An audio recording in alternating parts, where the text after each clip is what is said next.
endlessly searching for an original sound. Well, hey guys, welcome back to Red Embrace Hollywood. Let's hop on in, shall we? July Company Parking Garage, closing October 8th. How many Octobers ago, I wonder? Judging from the litter and grime all around the sign, probably quite a few had passed. Well, it doesn't matter. This was the place. A bored-looking thug stood by the entrance, obviously stationed as a guard. My first trial, by the looks of it.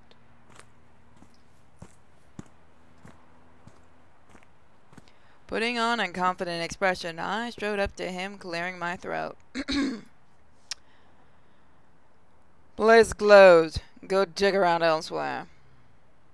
He barked a few short words at me before I could even open my mouth. Let's see. If you don't let me in the meeting, you're gonna be in deep shit later. Right? I don't remember Randall saying anything about waiting for someone. Okay, you got me, but I really need to get inside.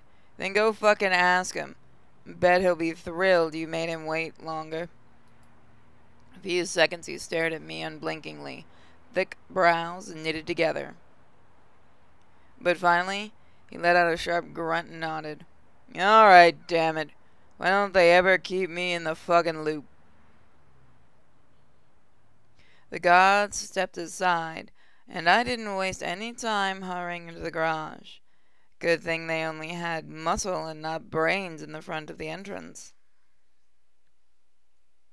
I hurried in the garage, feeling only slightly sorry for the guard. I was living in an even more brutal world than before, and I had a feeling that misplaced mercy would not just equal death row. After darting down a few levels of the garage, at top speed I finally arrived. Loud whispers and rowdy laughter made it sound like a meeting hadn't started. I was just in time. The two groups standing across from each other were pretty clear-cut, and I could easily tell which house was which. One was full of rough types, probably gangsters and punks in life. Tattoos, leather jackets, piercings, and wild eyes were everywhere. They were the Mavar like me.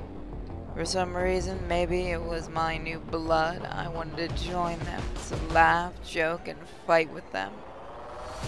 But here I was, about to screw them over for Saorai's sake. What a joke. The other group, interestingly enough, looked like the complete opposite. Eccentric outfits, soft murmurs, and a large amount of eerie smiles. Alright, let's cut the bullshit and talk conditions. A D voice suddenly boomed through the garage, making everyone fall silent. Moments later, a tall, muscular vampire pushed his way to the front of the Marvar group. The sheer force of his presence made it instantly clear who he was.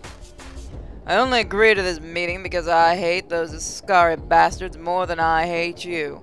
I'm guessing it's mutual. If you want a truce, then better be something If you want a truce, there'd better be something to sweeten the deal. I don't think these dealers here will settle for anything less.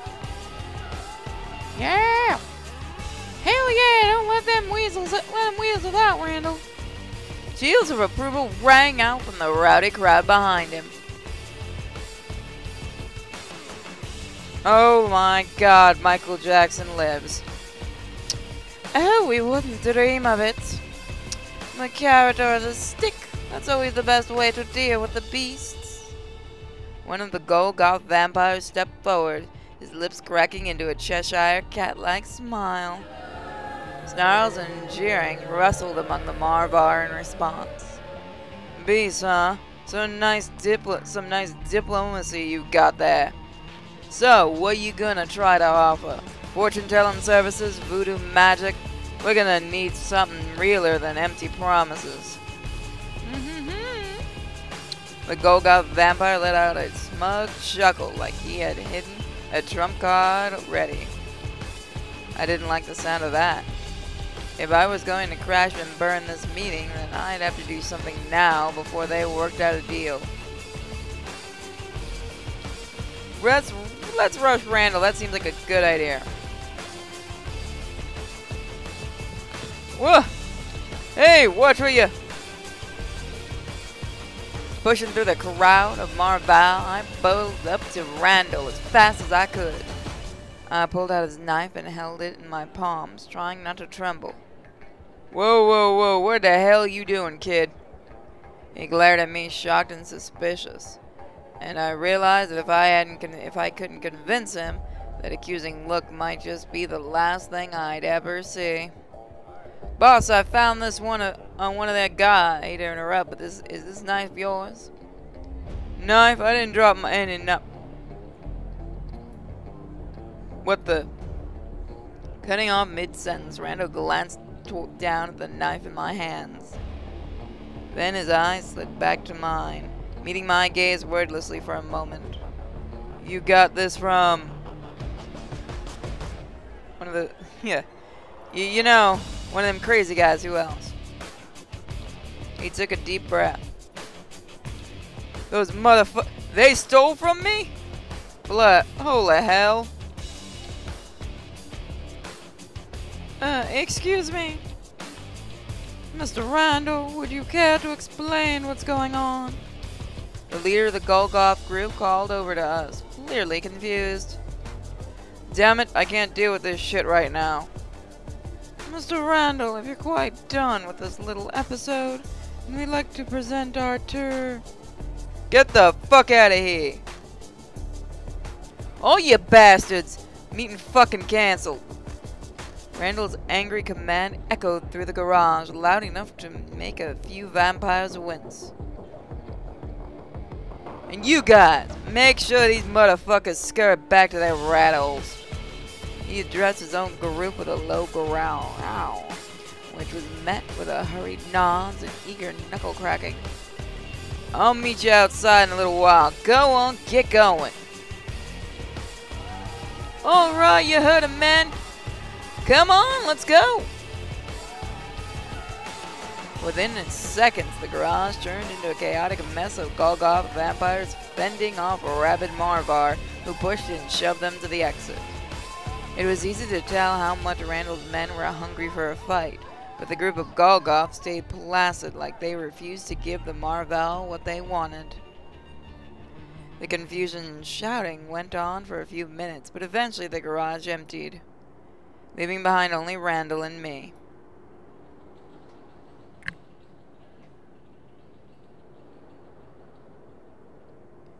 Man, you have some balls. After a long moment of silence, Randall let out a long, tired sigh, finally turning his attention back to me. That was supposed to be a trick, right? You were trying to turn me against the Gauls? Not gonna lie, it was a pretty shitty attempt. Even if they did bring my knife as a bargaining chip, there's no way they'd be that careless with it. Let me guess, Queen Bitch sent you, didn't she? Hoo hoo hoo! We fucked up already. Oh, no, he's gonna figure out, probably. You mean sailors? Who are you talking about? No, your mother and I haven't Oh! Wow, kid, you're real clever, aren't you? Fucking sailors figures. She must known I see through this. It's still obvious. What the hell's she aiming for? Ascari and their mind games, damn. Randall growled deep in his throat, fangs bared like a wild animal. Rawr. But his rage didn't seem focused at me, much to my surprise. He was still holding the knife too, so I was considering myself lucky. Ugh. Finally he let out a groan, most of the anger on his face fading away. Probably good we didn't bargain with those freaks anyway. They were up to something, just like always. But you, I've never seen your face before, and I've seen just about every vampire in LA. And since you were sent on a suicide mission, it doesn't take a whole lot of detective work to see that your new cannon fodder kicked out to die. What's your name anyway? It's Anon. Yeah, I don't think we should keep being a dick, but let's do it. You already know mine. Do me a goddamn courtesy for saying yours. Okay, I'm sorry. Anon, huh? You're a Marvar, I can tell. Makes me sad just looking at you. Being forced to work with the wrong house, like some dog with a shock collar. A look of genuine pity reflected in his eyes as they flickered over me. You belong with us, kid. Not those Ascara pussies. Your blood knows it, and you know it too, don't you? It's just like Queen Bitch taking a newbie and throwing her out into the sharks. That's not a whole lot I can do for you. Not with her on high alert. Taking you in right now, well, you'd be too much of a risk. That's just how it is. I gotta look out for me and my house. His shoulders raised in a hapless shrug, one hand scratching the back of his head. He really did sound apologetic, even though he had no reason to be. El Sawyer wants a truce with you eventually. Would you agree to one? What? She says you're the leader of the Marvar and wants to be allies. For some godforsaken reason, she thinks you'd be good to work with. Alright, let's be utter assholes. Heh! A joke laugh of disbelief erupted from his throat. If he reacted like that to just mention of alliance, it probably didn't bode well for Saoris. That's the dumbest thing I've heard all month, and I just read a magazine ad trying to sell me my dick wasn't big enough. Trying to tell me my dick wasn't big enough. Sure, these guys look up to me, but I'm not their leader. They have no leader. That's the kind of fucking point. Told her that 100 goddamn times, too. Odd concept for a dolled up fascist to grasp, I guess. Whatever. He muttered his last words spitefully, grinding a stray piece of gravel underneath his boot. Sure sound like a leader earlier. You sure you're not just deluding yourself? Kid, you better watch that tongue of yours. I'm a laid-back guy, but some of the others around here, talk to them like that, and you'll get your second death before you know what hit you. Christ, I can't believe Queen Bitch thinks that'll work under her. Every Ascari's out to use or kill you for power. That's always how it is. They say they're all about beauty and peace and words over fighting. It's just a fucking scam, bunch of snakes. And those Golgoth creeps, they're all wrapped up in shit. I don't know, conspiracy theories or weird prophecies. Except for Marcus, anyway. Marcus is the best guy I know around here. Marcus is amazing, weird sunglasses and all. Yeah, I can't understand anything he says, it's great. Really? Because my first impression was he belonged in a psych ward. We met each other once, and I think that's plenty for me. I don't think most people can. It's hard to pick out the wisdom from the poetic bullshit. Marcus, man, I used to hate his guts since he was always playing nice with Queen Bitch. Not to mention that slow, preachy way he talks. But then, when I shut up and actually listened to what he had to say, I realized he's got it all figured out. The politics, the mind games, everything. Randall paused, shaking his head in bemused awe. He didn't seem like the type of guy who respected just anyone, so the fact that he thought so highly of Marcus must have really meant something. That guy could be king of Los Angeles if he wanted to. Hell, probably the whole world. But instead, he just hangs out in his porn store and sells giant rubber dicks. I mean, to be fair, why the fuck not? You got all fucking eternity, you might as well sell rubber dicks to people. Really makes you think, doesn't it? He clutched his stomach, doubling over as if he'd just cracked the best joke of the century. Yeah, about Mavars. What are you guys? So we have fascist dandies, crazy prophets, and us? Yeah, you got the Marvar written all over you, kid. That hot blood you got running in your veins? Now that's something you and I have in common. Not the whole lot to say about us, really. Marvar don't complicate shit. We hate rules, and we hate rulers even more. Vampires should be able to do whatever the hell they want. No killing innocent humans, no revealing your nature in public. Aside from that, we like to live our unlives as we damn well please, usually on the wilder side. Got a problem with another vampire? Fight it out. No backstabbing, no politics, just blood. We're beasts after all. Marvel don't hide from that. We embrace it. But we're more than just beast, right? Hell yeah, sounds like my kind of party. Well, humanity isn't about whether you're alive or not. It's about how you treat others, just like when you were normal. It's only when you start losing yourself, killing for pleasure, torturing someone's body or mind, that you really become a monster. But enjoying your wild side, partying, defending your territory, pissing on the streets to prove your territory, all that shit. I'll take it over bureaucratic games any day. Fuck you, I can speak. Randall let out a sigh, then eyeing me regretfully. I'd like to take you with me, but as I said, it's too much of a risk. While you're still on Queen Bitch's leash, everyone's gonna have it in for you, even the Ascari. Once you're free, though, maybe you can run with me and my guys. I sure as hell won't be bossing you around. I'll think about it. Yeah, take your time. One of the few luxuries we still have. With a weary smile, Randall reached out and clamped a large hand on my shoulder, squeezing it roughly. Kid, you're fucked. Good luck with life or your unlife. Alright, kid. It's been fun, but I need to go make sure the others aren't running down golfs in the street or anything else too crazy. Oh god, we've gone Mad Max with this shit. I'm usually at the beach with my crew. So if you decide to hop onto the winning team...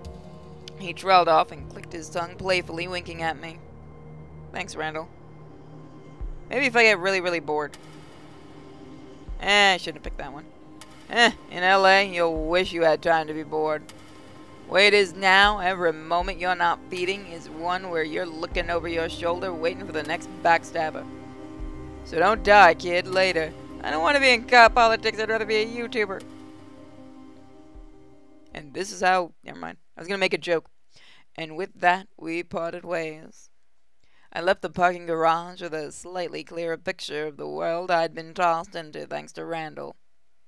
Luckily, the guard at the entrance was gone, so I avoided any awkward encounters. Maybe he wouldn't hold any hard feelings.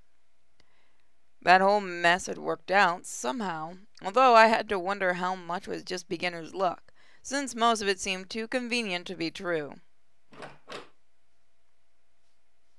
I arrived at the hotel with an overwhelming sense of relief, making my way back to the meeting room from last night. As it turned out, Saoirse and Heath were already waiting for me. God, what did I give this little... Welcome back, Anon. We heard about the little mess you caused. We heard about the little mess you caused at the parking garage, where it travels fast. His airy voice rang out with pride as he offered me a sly smile. Yes, we've done quite an impressive job. You've done quite an impressive job. Your performance certainly surpassed my expectations. Surprisingly, Sawyer didn't match Heath's smile, but she did offer me a sharp nod. That means I get a pat on the head, right, bitch? Hey, guess what? He called you Queen Bitch. You tricked me, you complete bit... Ahem.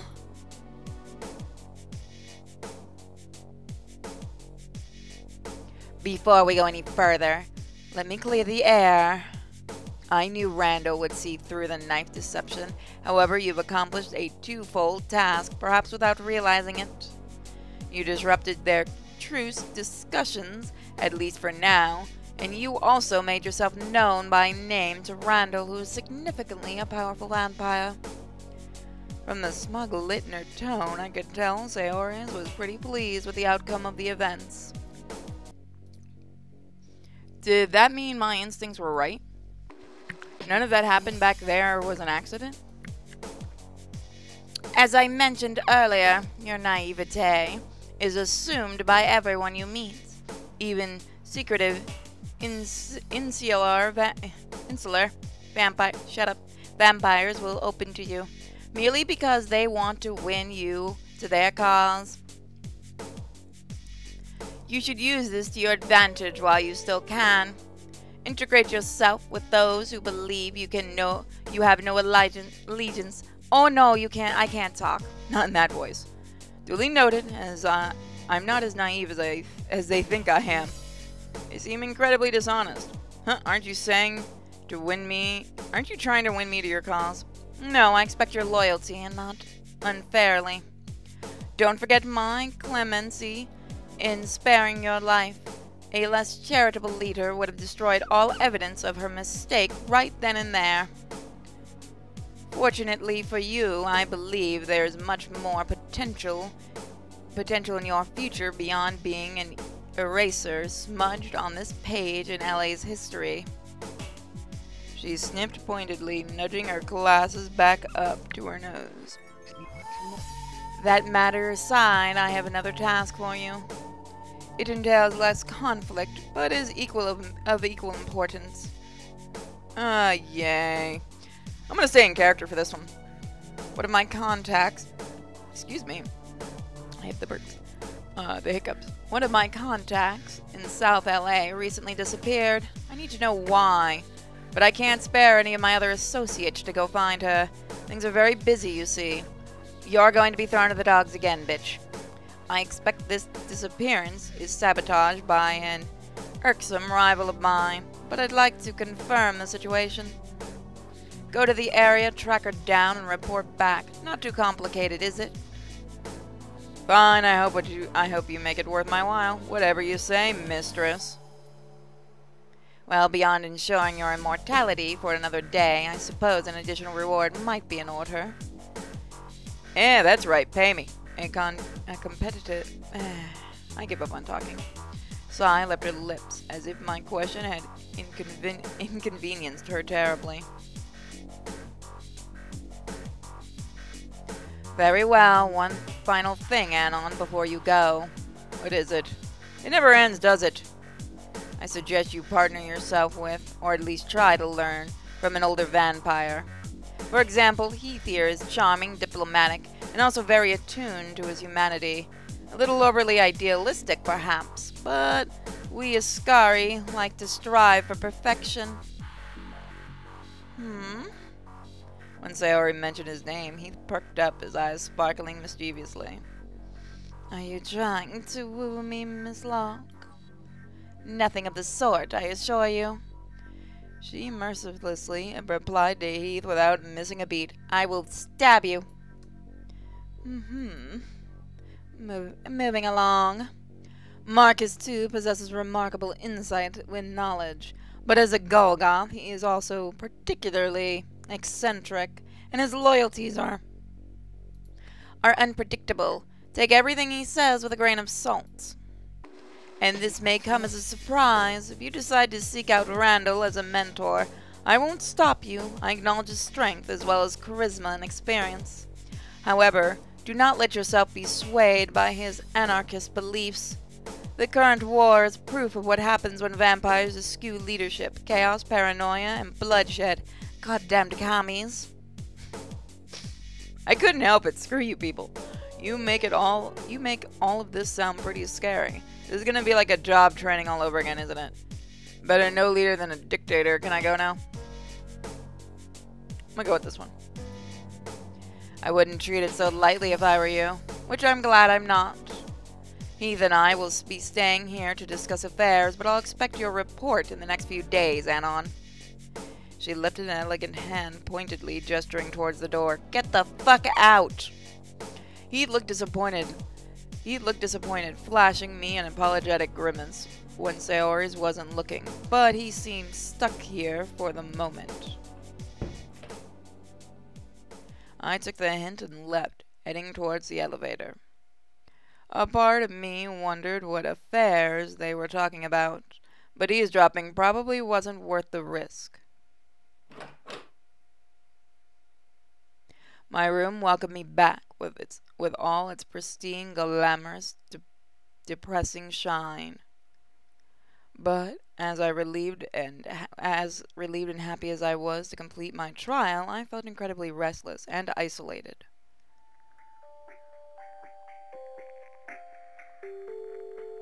I don't know what just happened. Lifting the curtains with one hand, I gazed out the window, absorbing the vibrant cityscape below me. Yesterday it had felt like a dream. Today reality was finally settling in. I was a vampire chained to eternity, trapped behind glasses, separated from the Hollywood life I dreamed of, so close and forever unreachable. Like a cityscape, that dream would always glitter in the distance, and a reminder of what I'd lost. It was dead, just as much as I was. Maybe I really did need a mentor to help me through this. Rules, etiquette, and powers. I could figure those out by myself, given enough time. But that wasn't what I needed most. I needed a new purpose now that my old one was shattered. The three men Sayors mentioned seemed to know what they were doing, if nothing else. There was a good chance that one of them could help me figure out my place in this world. With that, I made up my mind tomorrow I'd go see. We'll pick that tomorrow, guys. Thank you for joining me. Don't forget to check out all those lovely links in the description. And hey, if you guys are from the Patreon, I hope you enjoy this early look at this series. I know it's in the wrong spot on the Patreon, but I believe this is an adult game, so we'll find out. Thank you all for joining me for Red Embrace Hollywood, and I'll see you guys next time. Love you all. Bye. This is a no-go. I just can't take hold. This is a danger zone. Back up and get me home. This is a no-go. I just can't take hold. This is a danger zone. Back up and get me. So put your hand in mine. Follow me. Let me waste your time. Set up feet. Do some stupid shit. Take a seat. Let me waste your time. So put your